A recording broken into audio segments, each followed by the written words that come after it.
Hi everyone, I'm Elaine Quijano. Thank you for joining us. Hurricane Dorian is slamming parts of the northwestern Bahamas. The storm made landfall as a Category 5 storm in the Elbow Cay Islands Sunday afternoon.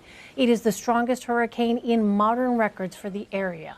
The storm's maximum sustained winds have increased to 185 miles per hour, and forecasters say a life-threatening storm surge of up to 23 feet is possible there.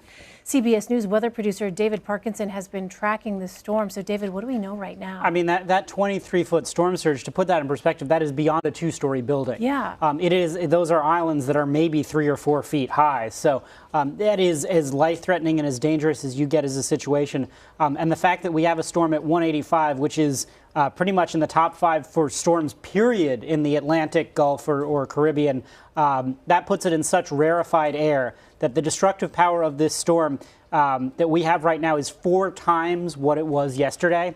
It is the equivalent of at least an EF4 tornado over an area for an extended period of time that could be a day or two. I mean, that's the problem, is if this storm, in fact, does not move, it is going to just keep pounding the same places. Usually a hurricane gets a move on and you're only in the eye wall for an hour or two. That's not the case. So if we take a look at the graphics that we have in terms of your actual eye wall, you can see it just crossed right over the center. There it is right there, right over Marsh Harbor. So they have a nice window where they're in the eye, and then they're just going to absolutely get smacked by the worst winds imaginable on this storm. So 185-mile-an-hour winds, that is the latest. It's still about 200 miles east of West Palm Beach, and it is moving west at 7. It needs to slow down at some point. That's the problem, because here's the deal. This wind field is going to get closer and closer to the Florida coast as you go into Monday, Tuesday, and Wednesday. How close it gets has everything to do with the track. So when we take a look at what that track looks like, the key thing that you're going to notice here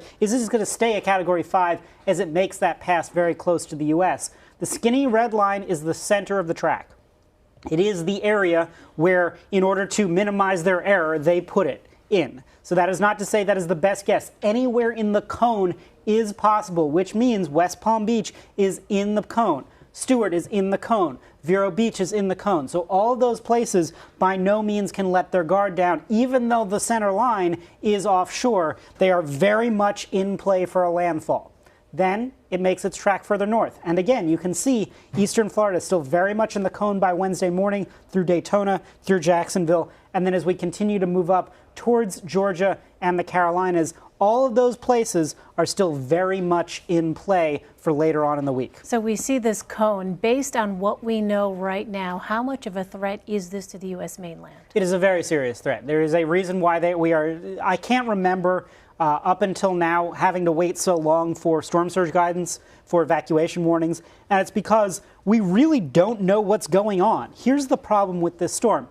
It's very uncertain. You've got high pressure that's sort of locking it in place. There it is there, right? It's cocooning it. The question is, how far west does it go?